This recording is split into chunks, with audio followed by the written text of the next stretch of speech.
Donald Trump. At that time, I said a few things. We have something in common: the birth certificate investigation, which is still going on, illegal immigration, and one more thing: we share birthday. Not the same year, but the same day, Flag Day, June 14th. And it was really interesting. 5 months ago, I think I said something that really drew an applause. I said his secret is a silent majority. It's not silent anymore. So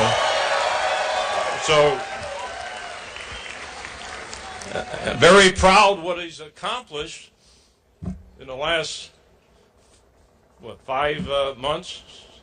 Think of that. And I'm supposed to warm up the crowd. He doesn't need a warm up. He's already hot. So of course, not around here. It's a little Chicago weather out here. But he's worked hard. Been very successful. And one thing I'm really happy about, he opened the door on illegal immigration. Nobody else had the guts to talk about it. Think of that. Now they all have to talk about it. Of course, you get mixed messages, but that's the way it is in politics sometimes. I want to say a couple of things because I did get some statistics last week that may shock you.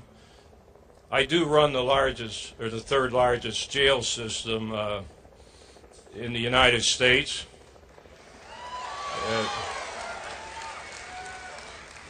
And just to show you, I was the top federal drug enforcement official in Turkey, the Middle East, Mexico, Latin America, Texas, Arizona. I don't want to give you my resume, but I say that for a reason.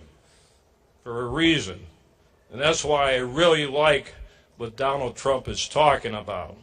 When you talk about terrorism, the border, it's just not illegal immigration of drugs. We got a big international domestic terrorism problem. Took some statistics from our jail, which may surprise you, and let me run it down. We do have state-sponsored terrorists. So, Sudan, we have 7 in the jail this year, 3 turned over to immigration.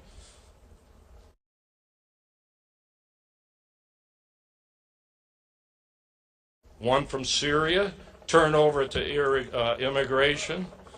Iran, and then we have some known countries regarding terrorism. I'm not going to go through all, but Iraq, we have 2 that were turned over to immigration. So we have some people in jail for all different types of crimes turned over to the government. Now, I don't know what happens to them. Another thing we did, 7,000 inmates in the jail, charged with all different types of crimes, turned over to ICE. 3,000 have come back to the jails I run. Think of that. One guy came back 25 times. So what are they doing? Hopping the fence? Or are they being released on the streets? They keep coming back. So that's sad. So when you deal with terrorism, and I work in those countries, you never surrender. Never surrender, you never compromise. You destroy them. That's what you do. So, and that's what Donald Trump has been saying. Now, he has a flair for speaking and, waving his arms. Sometimes I wave my arms, since I'm Italian. But he gets a message across. Think of that. He says things that a lot of people would like to say, but they don't have the guts politically to say it. So So, and that's sad, really sad. Now, if you recall, 3 days before California, I said all those with concealed weapons, 250,000, when they come across a potential massacre, take action. So I took some heat on that, but it's only common sense. Common sense. Actually, I think I got 16 million hits, so somebody likes what we said. And Donald Trump believes in it, because I'm sure he'll do everything he has to do to protect the public, protect our country. And one thing about him, and I've dealt with a lot of people running for president. Last time they all came to see me, wanted my endorsements. I know the game. But one thing about him, I think that he'll really do what he says. I really do. So that's my opinion. I may be wrong, but that's my opinion. And I don't think I'm wrong on that one. So his polls keep going up. Was it around 41% now across the nation? So he must have some followers. I know he's not getting all that support from Mexico.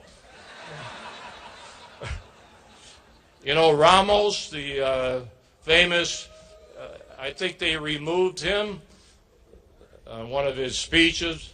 He came to see me. 2 weeks later, I had him in the tents. Of course, I let him out.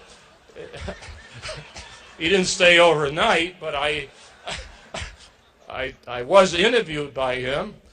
And I said, you got all the connections in Mexico City. I've been trying to go to Mexico City. They won't let me in there.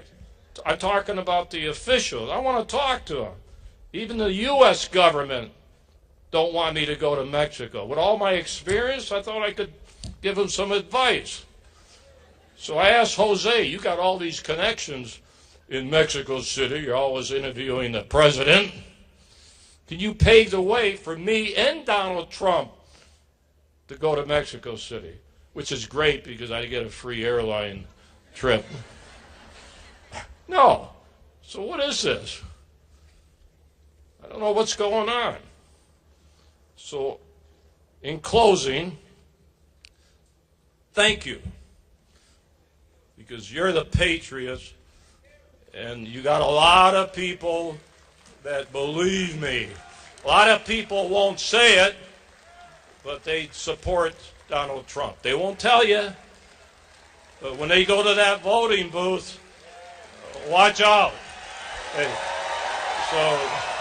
So, thank you. Thank you very much. Thank you.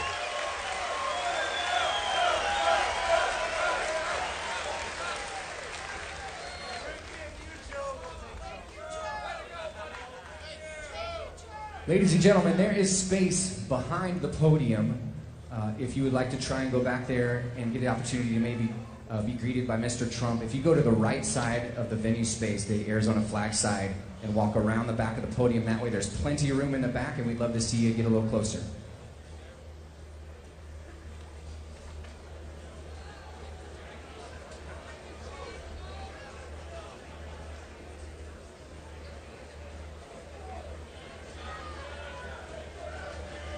Ladies and gentlemen, please welcome one of the United States Air Force's first women pilots, Colonel Wendy Rogers.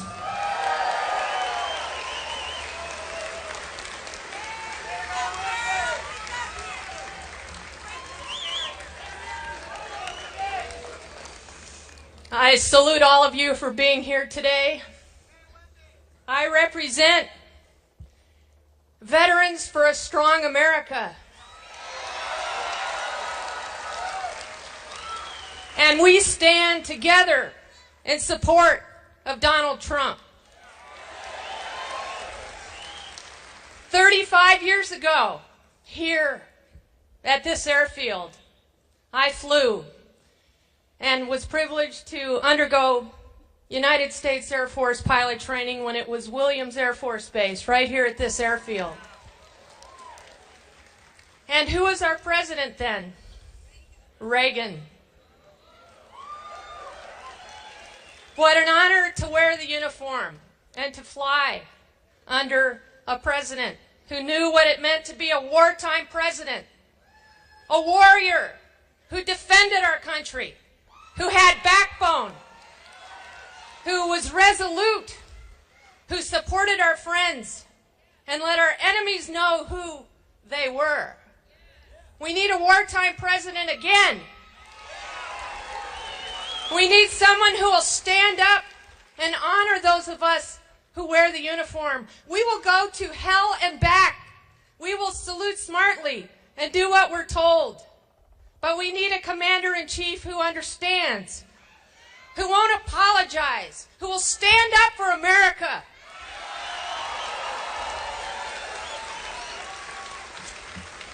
I'm the daughter, the granddaughter, the great-granddaughter of United States Army combat veterans, all the way back to the Civil War.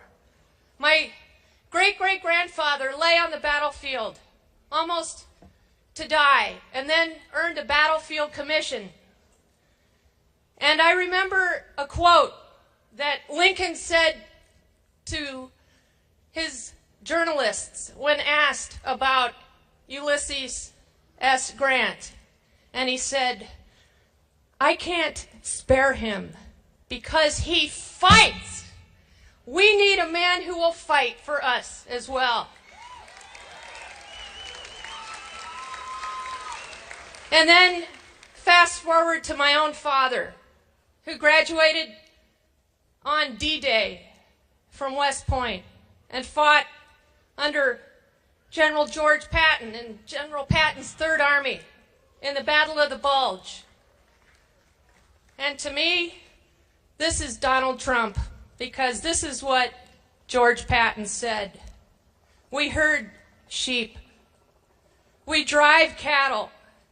We lead people. Lead me, follow me, or get out of my way."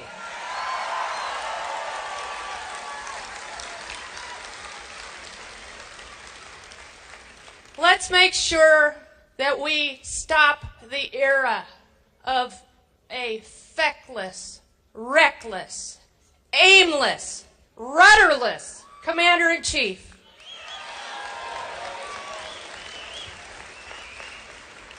We are proud to wear the uniform. We are proud to be Americans. Let's tell the rest of the world in who we elect as our next president. Thank you.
Ladies and gentlemen, please welcome the next President of the United States, Donald J. Trump.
So we had 3 menus. The first one too small.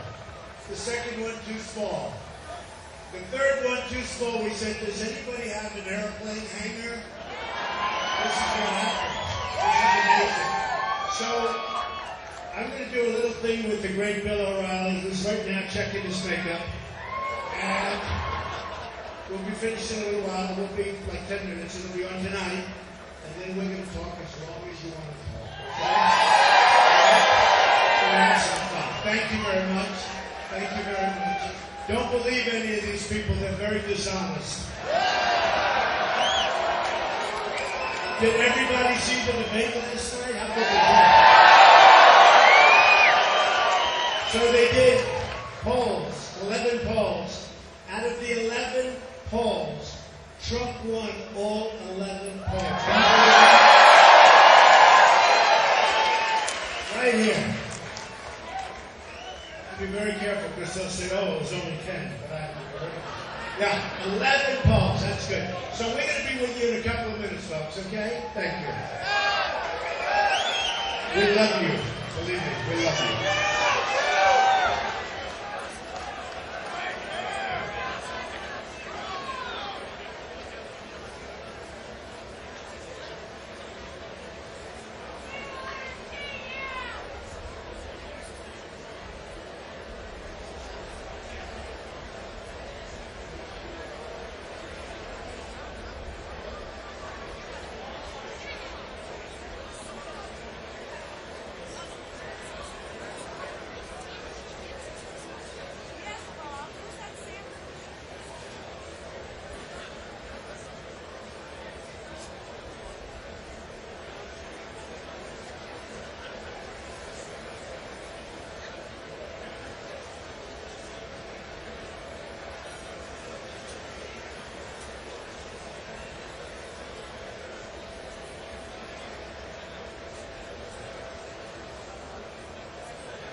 barely mentioned. Bill was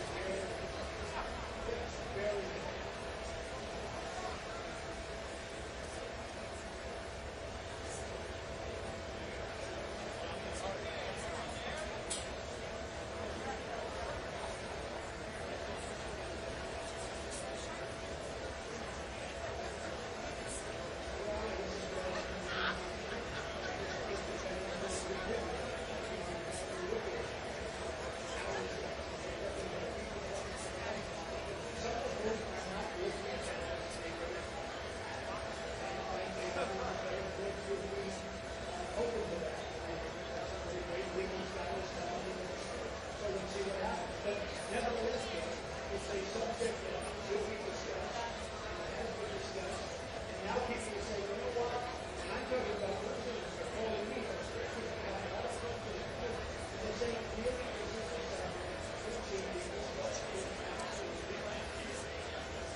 good. I had a lot of fun doing it. I came in number one by almost everybody. Even your friend crowd had it was totally fun. But even I did well.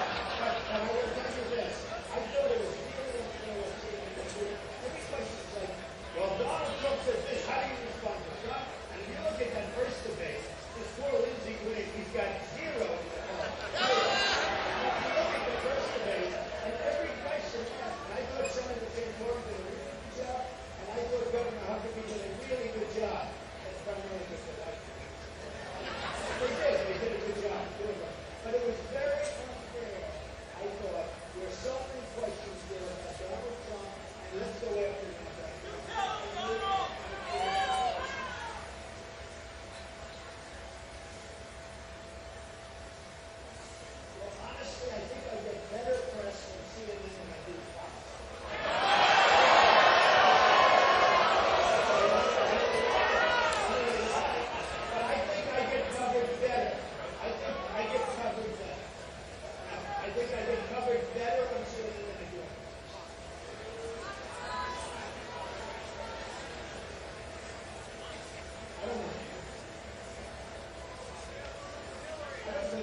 The new poll just came out, Washington Post and ABC, and it came out 38, second I think is a 14 to 15. That's Cruz. And third is Rubio, and fourth or something like that. You know, in one of the polls, I'm leading 41 to 14. I'm leading by 27 points.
Doing Merry Christmas, Phil. You hear that expression?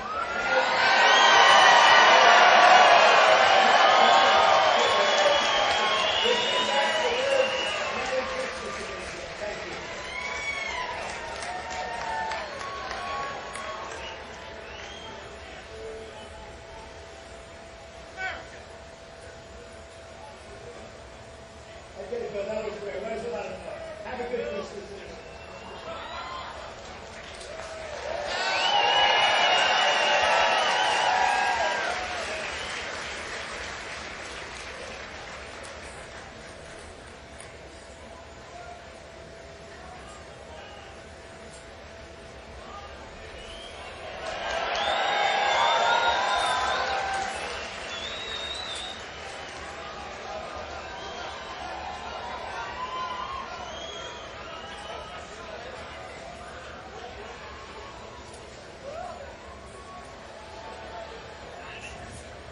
Ladies and gentlemen, please welcome again the next President of the United States, Donald J. Trump.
Wow. Thank you very much. This is amazing. And I want to thank Bill and Travis. Where's Bill and Travis? They own this place. They gave us a very good deal. You know what it is? Nothing. Where are they? Where are they? Thank you, fellas. Thank you very much. Beautiful. Nice facility. Nice facility. They said they've never had a thing like this before. That's true. We went to 3 or 4 places, and every time we'd sign up, there was so many more people than we thought. It was just an amazing experience. And, you know, we all started in Phoenix where I had that big event. We had the big event. Thank you. Thank you. I love you. I love you, folks. I love you. Amazing. You know, we all want the same thing. We want to make America great again. I mean, it's like we want the same thing. Last night, I'm sure nobody watched the debate last night, right? Nobody in this crowd. This is a very apolitical crowd. No, we had a little debate. So I'll bet you they got big ratings. I'll bet. You know, I called up the head of CNN. I said, your ratings are through the roof. I think next time I won't do it. I want to maybe not do the next debate just to see it tank, you know, and then I'll do the one. But these debates they've become Super Bowls in a sense. It's been amazing. Do you know that last cycle, no network even wanted the debates? They were considered a wasteland. Nobody watched, had very few people watching. And now Fox had 24 million, which is now actually higher with the final numbers, but 24 million, the largest ever on cable television. CNN had 23 million, the biggest event in the history, in terms of numbers, in terms of people watching, in the history of CNN. I mean, CNN, in all fairness, they cover wars. They cover lots of different things, some problems, some big events. In the history of CNN, 23 million, according to CNN, was the biggest event they've ever had. And you know what I get out of it? Nothing. Nothing. And think of it. 4 years ago, nobody cared. Do you remember the debates 4 years ago? Did anybody even watch? So, we have to take advantage of what we can. You know, so last night was interesting because... Number one, I made a pledge because it's just so much easier. It's so much easier. We're going to, you know, it's hard to, they're saying, are you going to run as an independent? I said, you know, I just got a poll where I'm at 41 and other guys are at 2 and 3 and 7. Doesn't make a lot of sense. Oh, I think I'll leave now and I'll run as an independent. You know, it's amazing. It's amazing. No, it's amazing. You know, I did Meet the Press a couple of months ago, and I was doing great. I was number one. I've been number one. By the way, since I went, they're all talking about it. In the history of politics, they say, this isn't me, it's those people who I don't trust but, you know, I go through this all the time, and I always say it, although today I think the fact that I did Bill O'Reilly in that corner, they had no choice but to follow. But they never show the crowd size. You know that, right? I always talk about it. I go home, my wife said, did you have many people? Because they just don't show the crowd. They show my face. They never show the crowd. Unless, and I used to think the cameras were like fixed, that they can't move. You know, modern cameras, a lot of them, they don't work like the old cameras, right? And then all of a sudden we'll have like a protester in the back corner, and you'll see these cameras twisted like a pretzel. It's unbelievable. But I think today, look at all of them back there. Look at those cameras. They are the worst people. The worst. The worst. The worst. No, they're very dishonest. Not all of them. 75%. It's true. And some are very good. But you have so many dishonest reporters. I've never seen... In fact, it's almost amazing to me, because I consider myself to get the worst publicity, and yet I've got this massive lead. And it tells you two things. They're dishonest, and the people are really smart. No, they're really smart. I mean, I'll get stories that are so bad, and then they'll come back, Mr. Trump, sir, your polls just went up 7 points. I say, how could that be possible? People get it. They know the press is dishonest. It's a whole big con job. So it's one of those. In fact, in Phoenix, you remember the crowd? Was anybody at Phoenix? Right? It was like this. We had 15,000 people. They reported it at 4,000 and then 2,000. And then, what's his name? Bernie Sanders. He's gone so now. He's gone. He lost it when he said Hillary's fine with emails. And she's not fine with emails. That was really breaking the law, folks, okay? So he doesn't get big crowds anymore. But he was there a little bit before or after. His crowd, we have pictures. His crowd, my crowd. His crowd was much lighter than mine. He had a lot of people, but it was much lighter. And they say he had more than Trump. Not that it matters, but it's just dishonest reporting. It's one of those things, okay? Now, last night, I had Jeb come at me. You know, low energy. Now I'm standing there, and all of a sudden I hear this, Donald Trump, it's just like... He said it just the way his pollster told him to say it. And then I hit back very, very hard. But look, we need strong people. We need sharp people. We are being killed. We are being beaten by everybody. We're not winning anymore. And I finished up by saying, we aren't winning anymore. We don't win on trade. We don't win against ISIS. We don't win with the military. Our vets are being mistreated so badly. It's horrible. Horrible. So I just want to go over this. So here we are. Ready? Really? They're complaining. Actually, don't complain. You're going to be the only ones that anyone's going to see on television tonight. In a certain way, they have the best location. You'll be happy tonight when you're watching yourself on television. So last night, they do all these polls, and it's great. They poll everything. It's amazing to me. The candidates go out and spend hundreds of thousands for pollsters, right? I don't. I got a lot of money, and it doesn't matter. I have, unlimited campaign. And yet, now think of this. So Jeb Bush, to this point, has spent over $40 million for ads. He's at two. Donald Trump, till this point, has spent $211,000. I don't even know why I spent it. I think I wanted to give some... No, it's true. And I'm at number one by a lot, by 27, 30 points. I'm a lot. So think of it. Wouldn't it be nice if we could do that for our country? Think of it. So I spent the least, and I have the best result. Unlike our students, where we're number one in the world by far in terms of cost per pupil, and we're number 28 in the world. Okay? You're right. I think I like that guy, right? But no, think of it, because it's like the reverse. So I spent the least. Now I'm going to spend a lot of money. But I was going to have spent up till this point $35 million. I thought I needed to spend, what do I know? And these guys, as much as I can't stand them, they give me all this free publicity. No. It's true, right? If I put an ad on, people would get sick. They say, oh my God, we had the whole program and now we have ads. We actually, please don't put the ad. We actually call networks, please don't put that ad. They cover you for a full hour.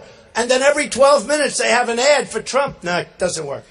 So I was going to have $35 million spent literally right up to this point. And I've spent nothing. I haven't spent anything. But we're ready to spend. We're ready to spend. And we're going to spend a lot. And I think we're going to win Iowa. We just came out where we're leading in Iowa now, which is a great place. But this I love because this just came out. Drudge. Now this is with 15 people, right? Drudge is great. How good is Drudge, right? Great guy. He's a great guy. So they do these online polls where they have hundreds of thousands of people. So they vote. Somebody would say, oh, well, they're not reliable because maybe Trump voted. They have hundreds of thousands. Do you think I'm going to have my people sit there and make hundreds of thousands of phone calls? And then they don't report it anyway if I win, because if I win, they don't report it. They have these guys like George Will. You fall asleep listening to this guy. George Will. If he didn't wear the little spectacles, he wouldn't even be bright. Nobody would think of this. This is George Will. I got to tell you, Krauthammer's terrible. He is so unfair to me. He is the worst. He is the worst. And I'm not allowed to criticize him, so I'm going to be very nice. Krauthammer, he's terrible. He's terrible. You have a guy named Stephen Hayes. I never even heard of this guy. When my name is mentioned, it's like he's a boiler. He goes crazy. Now, part of the reason is they all said I was never going to run, right? And then I ran. Then they said, well, he'll never file Form A. That's basically a single page where you sign your life away. And I went like this. Let's go. Boom, I signed. Then they said, well, maybe he's not as rich as everyone thinks. And he'll never file his financials. And if he does, he'll file them in 2 years from now, because you're allowed a lot of extensions. I filed them ahead of schedule in less than 30 days. Okay? Almost 100 pages. And the press was down there. They said they'd never seen anything like it. They were scouring those things. Believe me, I wouldn't be running unless I was really rich, because they would have killed me. And by the way, you haven't read one report. Bad. I built a great company. I built a tremendous company. Very little debt, tremendous cash flow, the best assets. And the only reason I say it, I'm not saying it because it sounds terrible in a certain way. I don't want to brag. But that's the thinking we need in this country. We have $19 trillion in debt. We have $19 trillion in debt. We built a $43 million gas station in Afghanistan, and it doesn't even sell the right gas. Okay? $43 million. Do you think you could have built that gas station for slightly less? No, you look at the things, the money. We spend $1 billion to build a hospital. You could build 7 hospitals for that. We could take care of our vets for money. We have such stupid people leading us. I used to say they're incompetent. I didn't want to use the word stupid. It's too crude and too tough. They don't know. I went to an Ivy League school. I'm really like a smart guy. My uncle was at MIT. He was a professor for years. They didn't believe it. They went and checked. Dr. John Trump. I actually think he was there for 5 decades. MIT, he was one of the great engineers, scientists. And, it's like really good stuff. But when they talk about us, they talk about us like, do we know? Let me tell you, these are the smartest people. These are the people that made our country great originally. These are the great people. These are the great people. And we're going to take our country back, and we're going to turn it around, and we're going to run it smart. We're going to run it smart. We give $150 billion to Iran. Listen to this, and this I just heard this morning. So we give $150 billion to Iran. They self-inspect their big site. In other words, where they're making the nukes. Can you imagine you call them, we hear you're making nukes. Okay, well, let us check. They call, no, we're not making nukes there, you dumb son. And then, no, but think of this. Think of this. And then they have the 24-day where they have 24 days. But before the clock starts ticking, you have to go through a whole process. So it could be forever before you get there. And the other thing, look, nuclear is so important. It's more important than anything. And having a deal is good, but we got to make good deals, not bad deals. But another thing, they got 4 prisoners. They wouldn't even get them out. So I've been complaining about this long before they did the deal. Get the prisoners out. 150. So now the deal is done. And what do I hear this morning on television? That we're now starting a brand new separate negotiation for the prisoners. And they want many prisoners that we have over here for the 4. No, think about it. Think about it. No, think about it. So now they want to start a whole new negotiation that we should have had 3 years ago when the stupid negotiation began. You go in and you say, before we start, we want our prisoners. They say no. We say, that's okay. You leave the room, you double up the sanctions. They call you back within 48 hours, and they'll say, you got your prisoners. Think of it. We just gave them the greatest deal, one of the greatest deals in the history of countries. We made them a powerful, rich nation. They're going to now have nuclear. They don't even have to waste their time making it. With the money we gave them, they can buy nuclear. Why are they going to make it? They can buy whatever they want. You don't think North Korea is probably calling them, help, help, help, we need money, we'll give you some nukes? We are led by the stupidest people I can't even imagine it.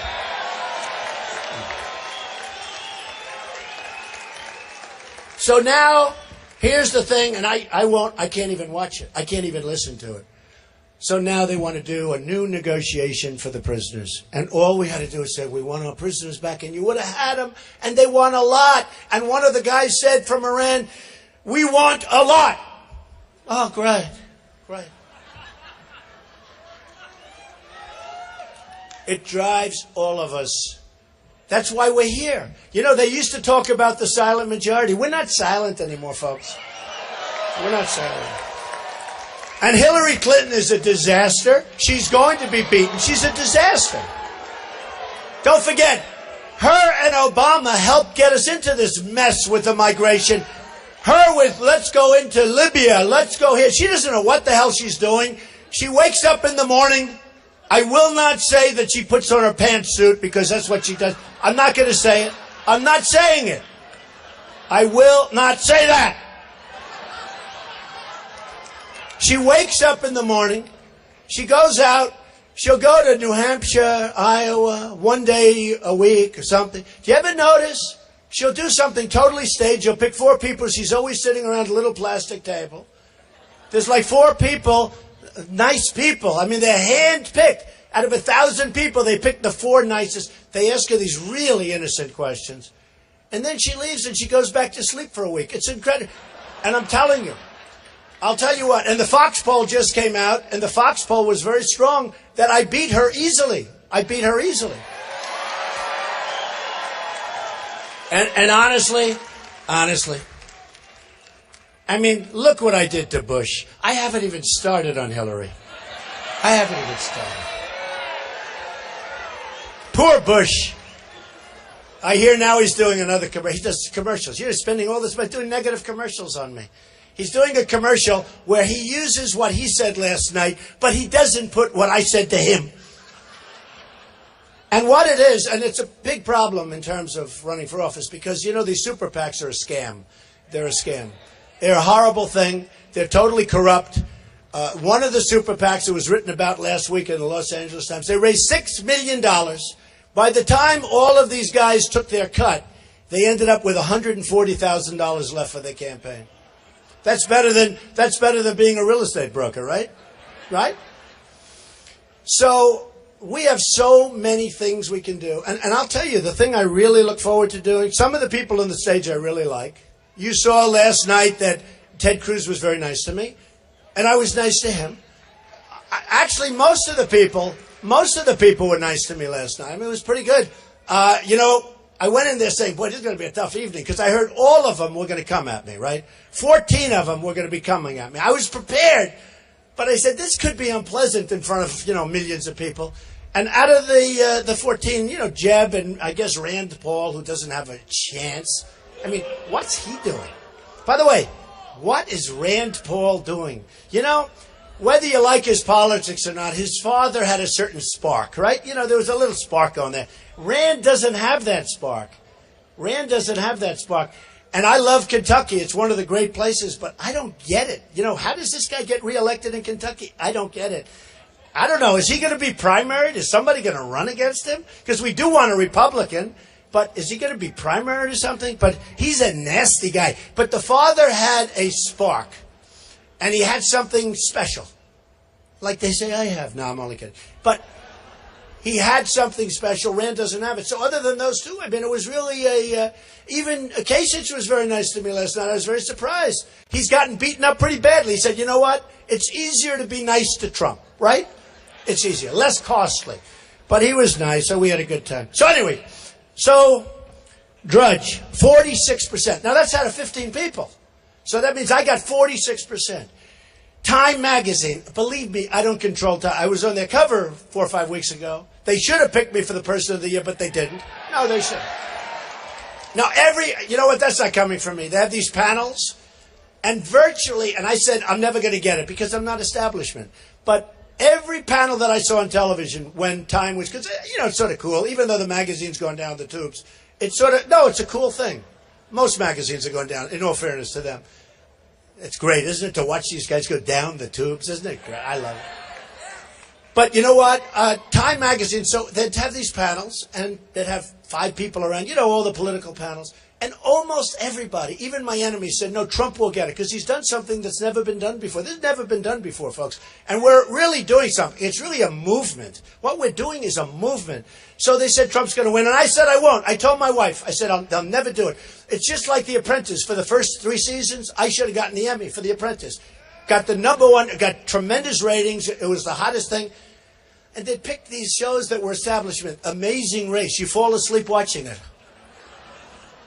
Okay, it's not a race, it's a sleeping contest. Because I'm not establishment Hollywood, I'm not establishment politically. So Time magazine picked a woman who's destroying Germany. She let the migration come right into Germany. She's destroying Germany. And if I have to work with her in a little while, I'll do just fine. But I'm telling you, what she did is wrong. They should have done a safe zone in Syria, had a big, beautiful, fat safe zone, and stopped all this nonsense. And honestly, if it weren't for Obama and Hillary, you probably wouldn't have even had the migration. They are so incompetent. So then Time magazine, 49%. Slate, 51%. Syracuse.com, 49%. U.S. News and World Report, 69%. PBS, public broadcast, PBS, 69%. This is who won the debate. That's all it is. 69%. The Blaze, well, he doesn't like me very much. That's okay. Who cares? I don't even know who he is. 38%. Not bad. It's my lowest one. Washington Times, great paper, 62%. CBS Philadelphia, 59%. Fox 5 Las Vegas, 62%. That's what it is. I mean, you know. And by the way, I just read every single poll. Those are all the online polls who won the debates. And then you'll watch these guys. Now, in all fairness, I actually did watch. You know, when you're on television, you tend to watch no matter who you are.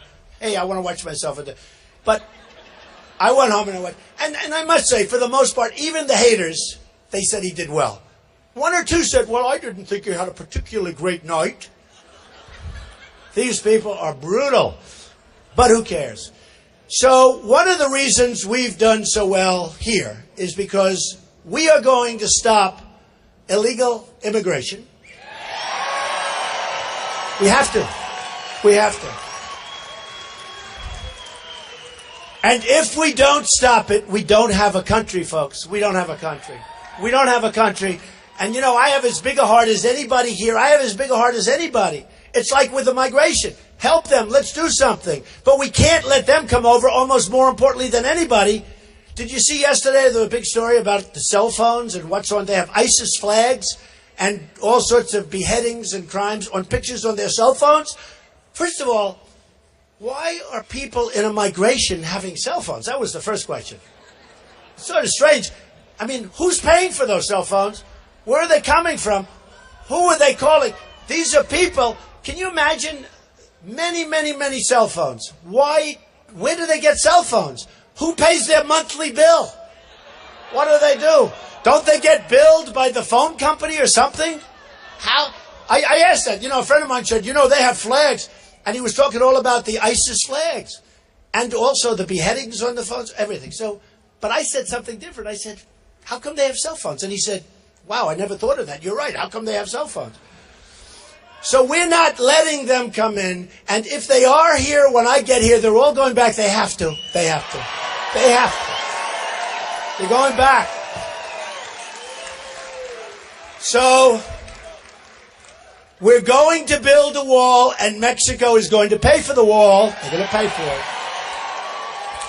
And I love Mexico, and I love the Mexican people, and I have thousands of them that work for me, and they're incredible workers with incredible spirit.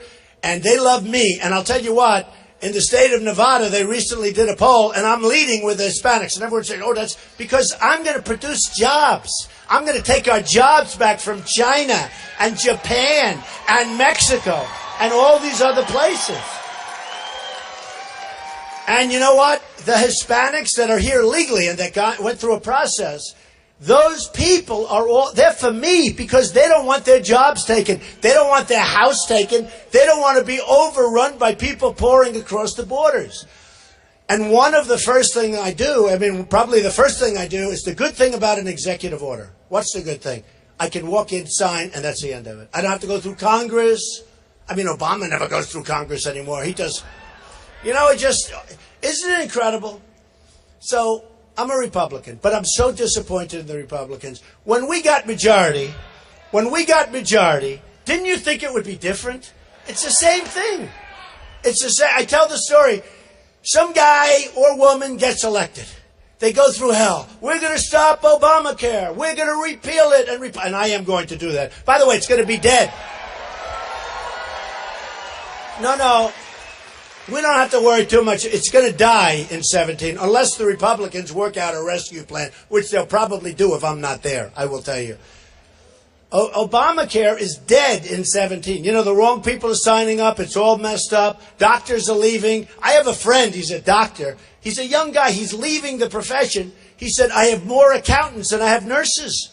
The guy's got more accountants than nurses. So anyway, we are going to take care of Obamacare. We're going to make this place. It's going to be unbelievable. And it can go fast. Now, I'll tell you what can't happen. We can't go through another 4 years of this incompetence, this stupidity. We can't do it. We can't do it. We can't do it. So we're going to get rid of that. But the wall is so important. And it does work. All you have to do is ask your friends in Israel. It works. It's really effective. But I mean a Trump wall. I don't mean a wall that you knock over, you kick it through. I mean, let's see, the height of this building. How high is your ceiling here, man? Travis, how high is your ceiling? Because you're talking about a little bit higher than that. Meaning, if you get up there, man, there's no way to get down. Okay. And it's going to be a beautiful wall because someday they'll name it after me, and I want it to be beautiful. It's true. It's true. And it's going to work. And we're going to have people come in. We're going to have a big door, and we're going to have people come in, but they're going to come in legally. They're coming in legally. And we're going to bring our country back. It's really having a huge impact. And, one of the people that I've gotten to know so many people, students and professors and college heads, because, the student debt's a huge problem. We're going to work on that. We're going to work on everything. We got to work on everything. There's nothing we can't work on. There's nothing in this country. I said last night,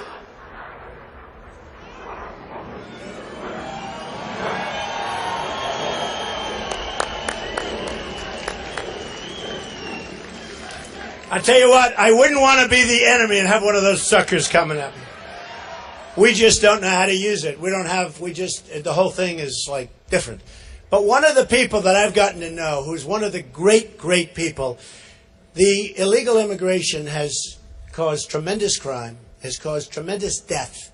It's caused economic hurt, as you know, because a lot of jobs are being taken and our citizens don't get those jobs.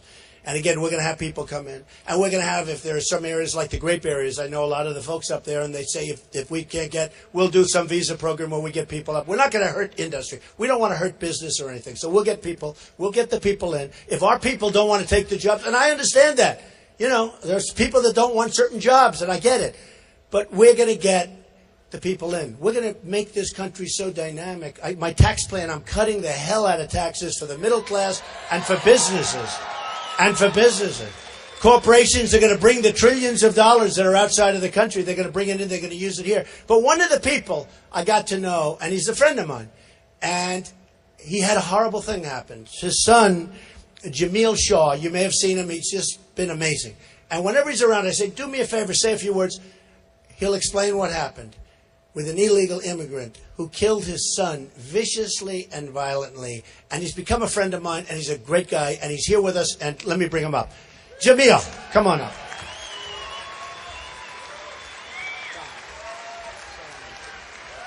Say a few words. Jamil. Hello, everybody. I'll get right to the point. March the 2nd, 2008, my son was shot dead in the street like a dog by an illegal alien gangbanger, 18th Street gangbanger. He was on his third gun charge. Now, we hear all these people talking about banning guns, but you have a legal alien on his third gun charge, never been deported. He was released. He was in jail for assault with a deadly weapon, battery on a peace officer, and resisting arrest.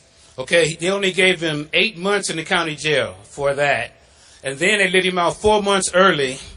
The day he got out, they were, according to the Sheriff Baca in L.A. County, he said that the Latino gang members, the legal alien gangs, Latino gang members, the shot callers ordered them out of the streets the same day they get out because they don't want them to be rehabilitated. So the same day he got out, he was told to go in my neighborhood, and he was looking for blacks to kill. My son me and my son went to a football training in Pasadena, and he was getting recruited from Stanford, Rutgers, West Virginia, Texas. I mean, it was really a beautiful thing, you know. I mean, we did 17 years of hardcore practicing, trying to get a scholarship, and we were there. We had it. We had it.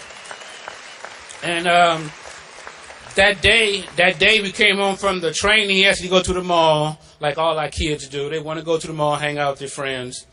I didn't want to let him go, but I let him go only because the day before he asked me to go to a party. Of course, I said no. And I said, you know why, right? He said, I know, Dad, I might get shot. And he was like, man, Dad, you tripping. It doesn't happen like that. Next day, you know. So on the way home from the mall, I called him, where are you? Oh, I'm right around the corner, Dad. Be there in a couple minutes. You know, about a minute later, I heard 2 gunshots, really loud. So I knew it was outside from my house. I called his phone to see where he was. Didn't answer it. Man, I knew he was shot. I remember asking God, please don't let him be dead, you know. I walked outside, looked down the street, and there he was, laying in the street dead. The legal alien was shot him in the stomach. One of the neighbors saw him walking down the street, and she said that the guy came from behind a parked car. Let me go back a second too. They were in my neighborhood looking for money. The girl that they was driving, the girl driving the car, I never even knew him. She met him while he was in the jail. He gets out. She picks him up, him and one of his friends. They're looking for money. One of the guys said, well, I know a guy who owed me some money. That was my next door neighbor. That's why they were on my street. As they were coming to my neighborhood, they saw my son walking down the street, and they told the girl to pull over. They wanted to kill him right there, you know, because he had on a Spider-Man backpack. You know, that's what they saw.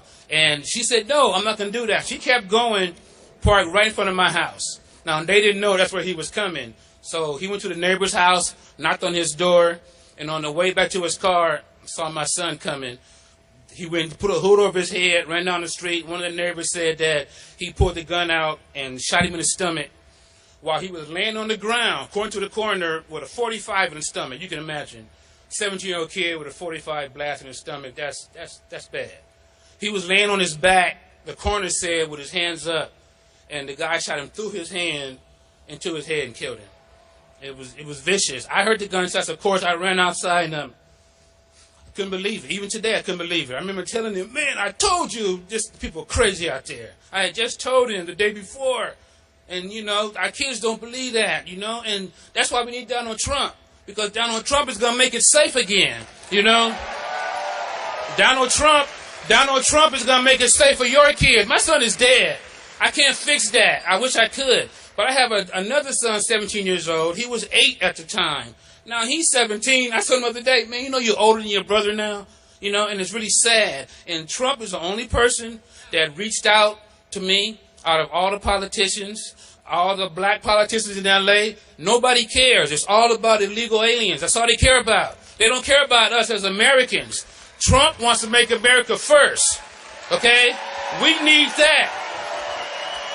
Our kids, all of our kids deserve to grow up.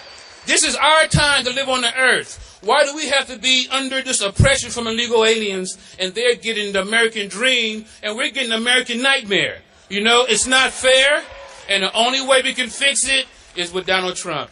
I don't see no other way. If it was there, it would have happened. Before Trump, there was nothing going on. Now that he's here, they're scared, and we have to make sure it happens because it's going to protect all of us and make us safe. And we got to stand with Trump, and you have to trust him the way I do because I believe that he was sent from God. Thank you.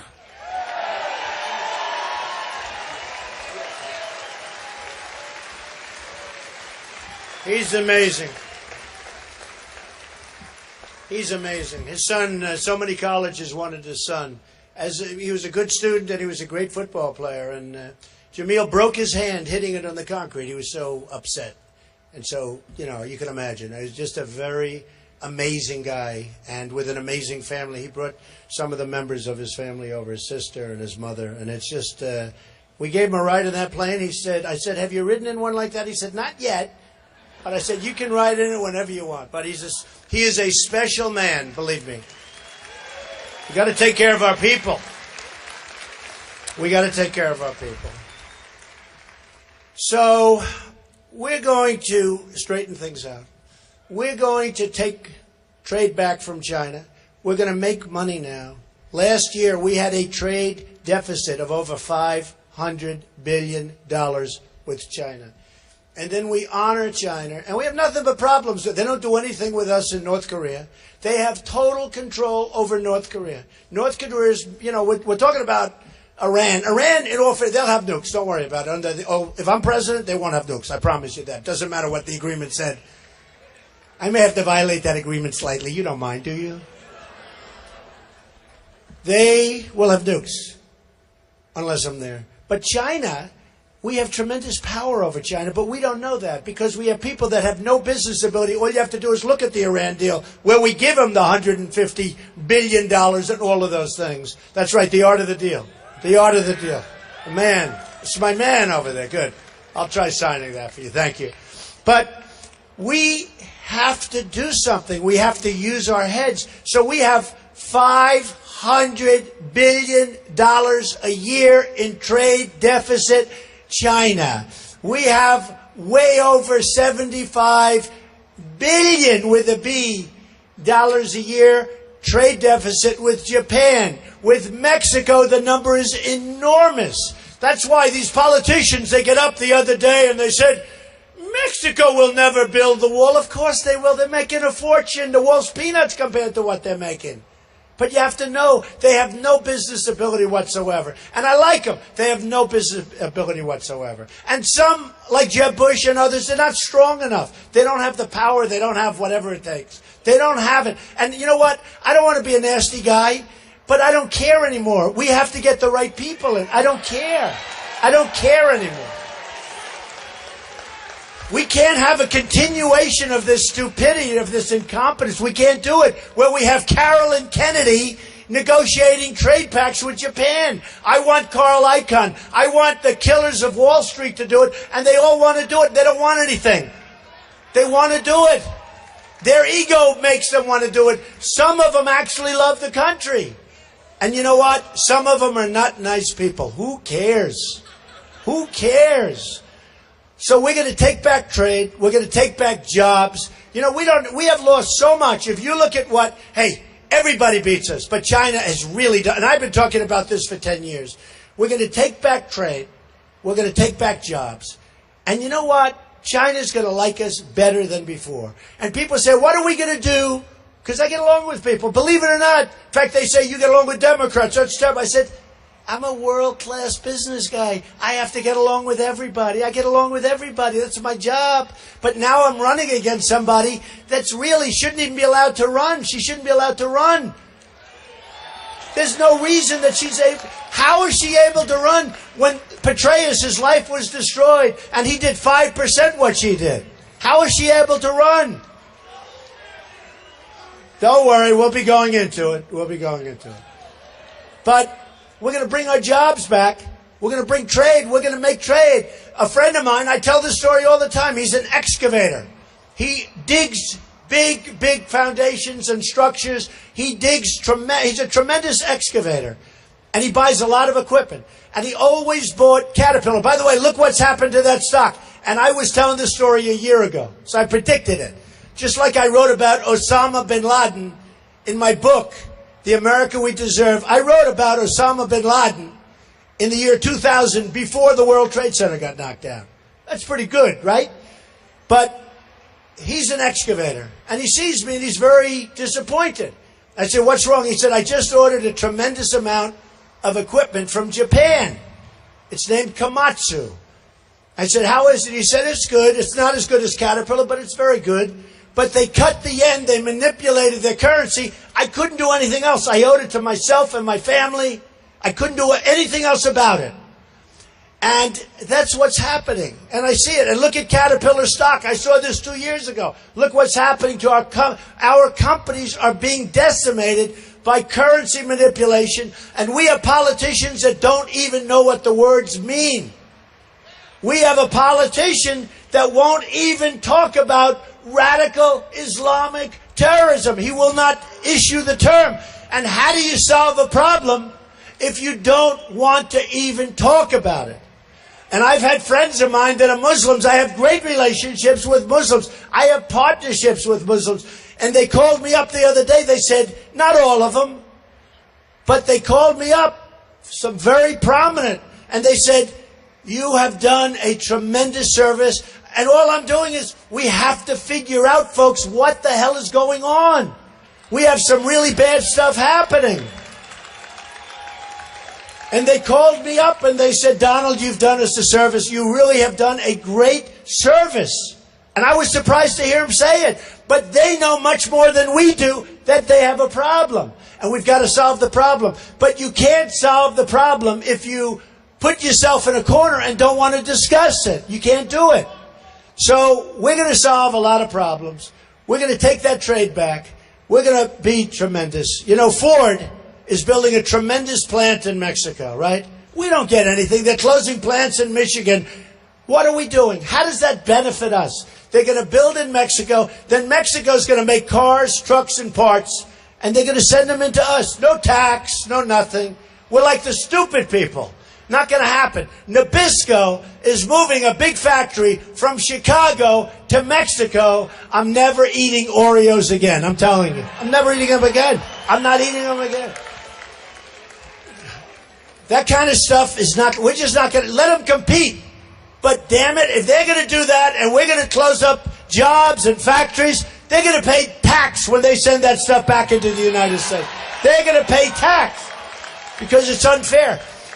Tennessee was going to build this big plant from a foreign car company. It was all set. The deal was all done. All of a sudden they announced it's a great state, incredible people.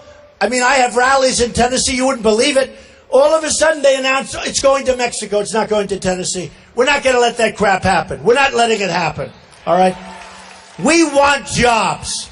We're not going to be the people that are led by stupid people, and we're embarrassed to almost... I had a person the other day. It's a terrible thing to say. The person was in Europe. They were embarrassed to say they're from the United States. Can you believe this? Can you believe it? You know, in the old days, my daughter was telling me this, Ivanka. Anybody hear of Ivanka? Yes. She's a great person. But she said, you know, Dad, in Europe, when she was in Europe as a little girl, she said, a lot of things were made in the USA. They'd say, made in the USA. And that was quality. And I remember it, and some of you remember it. Made in the USA. And if it said made in Japan, that was cheap stuff. That was junk, right? Remember? If it had a made in Japan label, it was garbage. Now it's like, you don't see, I don't even know if we have signs that say made in the USA. I haven't seen this. Do they use that sign anymore? And she said in Czechoslovakia, which was communist, they would take a dollar bill and people would scotch tape it to the windshield of their car because they were so amazed and so proud of America. They just wanted any symbol, and they take dollar bills and scotch tape them because they had, I guess the word's not pride, they had respect for our country. We don't have that anymore. We're not respected by anybody anymore. That's why we have crowds like this. Look, everywhere I go, I have crowds like this. Everywhere. Everywhere. We have the biggest crowds by far. Because there's a movement going on, folks. This isn't just like, let's go and have a good time. Somebody said, oh, Trump's a great entertainer. That's a lot of bullshit. I'll tell you. We have a message. We have a message. And the message is we don't want to let other people take advantage of us. I was saying, we have rebuilt China. We've rebuilt it. You go over to China now, they have bridges like the George Washington Bridge all over the place. That's like a small bridge. All over the place. We've rebuilt it with the money they've sucked out of here. Think of it. Think of it. They take our jobs. They take our manufacturing. They take our money. They take our base. And we right now owe China $1.5 trillion. Can you believe it? It's like a magic act in reverse. It's not happening with me. I have endorsements from incredible people, the people that I want. You know, I don't care if a guy like Jeb Bush never endorses me. It wouldn't bother me at all. I think it's a negative if you want. But I have guys like Carl Icahn, who's a great business guy. I mean, those are the endorsements we need. And those guys have to go and put their genius to work and show us how great they are. Nobody can beat our business people. We have the greatest in the world, but we don't use them. We use political hacks. We use donors. We use special interests that make deals in order that their companies and their countries are taken care of. That's what we do. So, you know, I'm self-funding, okay? I'm self-funding. I'm putting up my own money. I mean, when I fly in that plane, believe me, it's expensive. I pay for it, okay? But you know what? I'll tell you what. A lot of people, and I didn't think it was that big of a deal, and I had people that said, you have no idea how important it is. I get so many applause. I have turned down tens of millions of dollars, people wanting to put money into this campaign, into PACs. I've turned it down. I actually feel a little foolish. My whole life I've been taking money, give me more money. And I turn it down. And when I go to Iowa and New Hampshire and South Carolina and tell them, like, I'm self-funded, the people go crazy. It's a big deal to them. You know, I had an interesting case in Iowa about 4 weeks ago. I had a big crowd.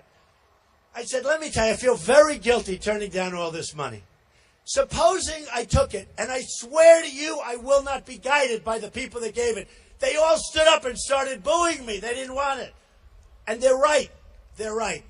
So, amazing things are happening. We had 35,000 people in Mobile, Alabama. We had 20,000 people in the Dallas Mavericks arena. It was an unbelievable, and we had like 4 days to fill it up. We had 20,000 people in Oklahoma. In Iowa, we have the biggest crowds by many times. And I couldn't say it with all those sleazebags up there. I couldn't say it. Honestly, I couldn't say it. Because they say, oh, it's not true, it's not true. You know, you'd have headlines, it's not true. But I have the most incredible crowds. I go to Iowa, I go to New Hampshire, I go to South Carolina. Unbelievable. It's the same thing. It's this way no matter where we go. And I call it we because it's we. We're all together. It's not me. It's we. It's we. So when I started this journey, as I said last night, it's a journey. It took a lot of guts. I mean, it takes guts to run for president, that I can tell you. But when I started this journey in June, I was really focused on trade and China and Japan and Vietnam. That's another one now. They're doing a number on us. They're taking a lot of jobs, a lot of business. I know more. They're all doing numbers. Everybody's doing a number. We're like the big bully dummy that doesn't know what the hell they're doing. But when I started, it was all about trade, and it was about the border. And because I'm so strong on the border, nobody can be stronger than me on the border. I tell you what, do you ever notice how these guys are all pivoting? They're all weak. They were a member of the Gang of Eight. You know the Gang of Eight? Come on in, folks. Do whatever the hell you want. You'll be a citizen. Don't worry about it, right? Now they were all saying, oh, what terrible language with Trump, and what a terrible. Now they're all coming. They're trying to be more and more. They can never get more so than me because, number one, I know how to do it. Number two, Mexico's paying for it. I know how to get them to pay for it. These guys, every one of them said you'll never get Mexico to pay. For me, it's easy. It's like that CNBC debate where they said, no, we're going to make it 3 hours instead of 2. I said, no, you're not. Everybody said, you'll never be able to negotiate with them. I said, yes, I will. Who wants to sit and watch a 3-hour debate? 2 hours is bad enough. I could debate for 25 hours, but who the hell wants to watch for 3 hours? So they said, you'll never be able to get out of it. I said, yes, I will. I called the head of CNBC. Took me 3 minutes, and we had a 2-hour debate. It's true. It's true. So here it is, folks, in a nutshell. The trade stuff is easy. And I focused on it so much until Paris. To be honest, Paris, not this country, but same thing, Paris. And by the way, if some of those people that were slaughtered in Paris, with 130 dead and many more going to die, they're decimated. They're in very sad shape. As we have in California, more going to die. They're in very bad shape. We have 14 dead, more going to die. If some of those people in Paris, probably the number one place anywhere in the world for gun control, Paris and France, you can't have a gun. Unless you're a bad guy, you can walk in with whatever you want. If some of those people had a gun tied to their ankle, or a gun tied right up here to their waist, or a gun right over here, they would have had a hell of a fighting chance, and I guarantee you the result would have been a hell of a lot better. Would have been a hell of a lot better.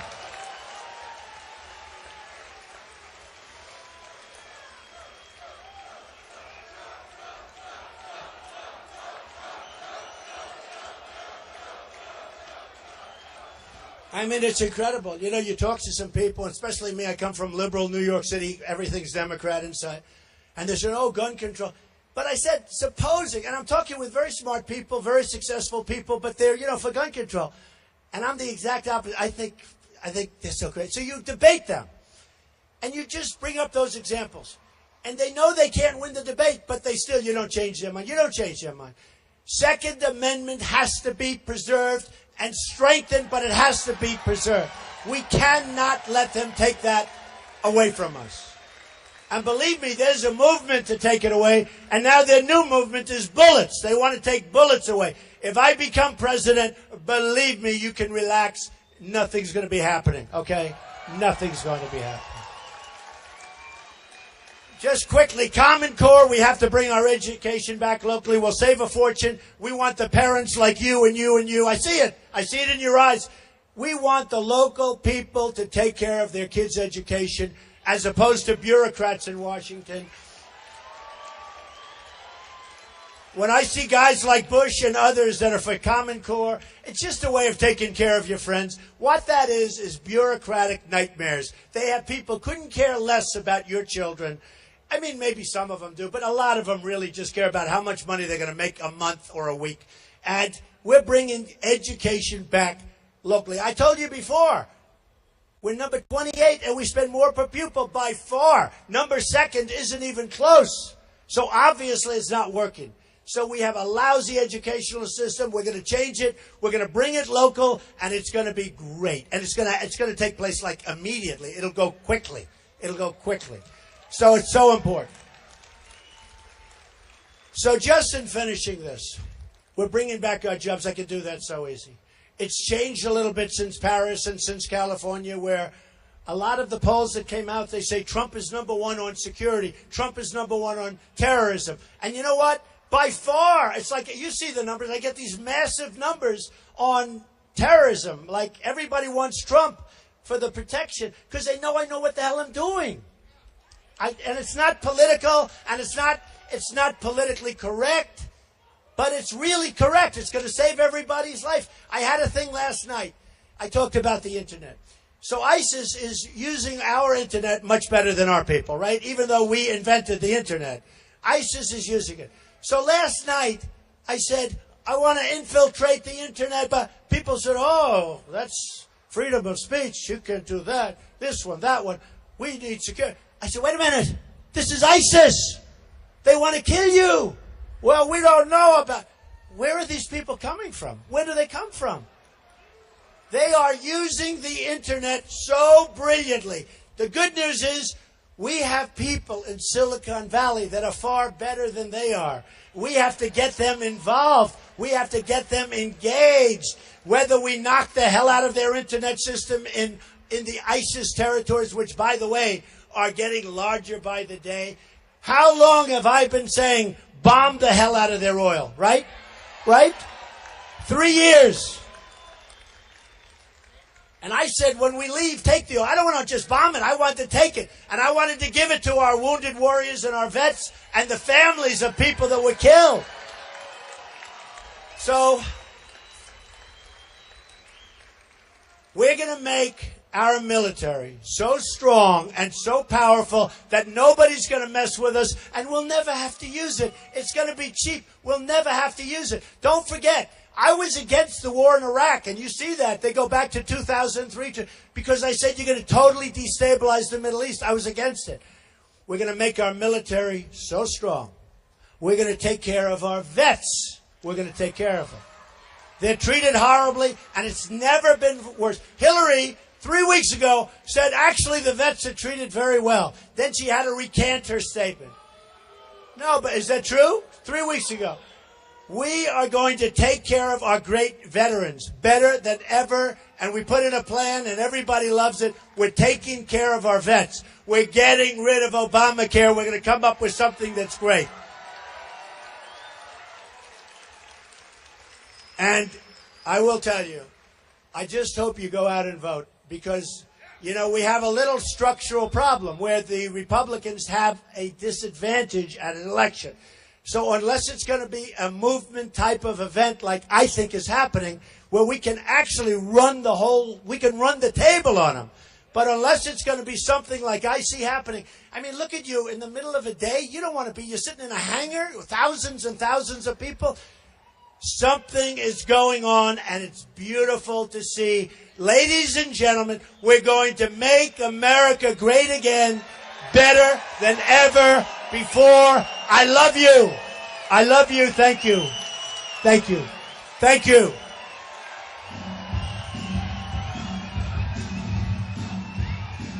Thank you.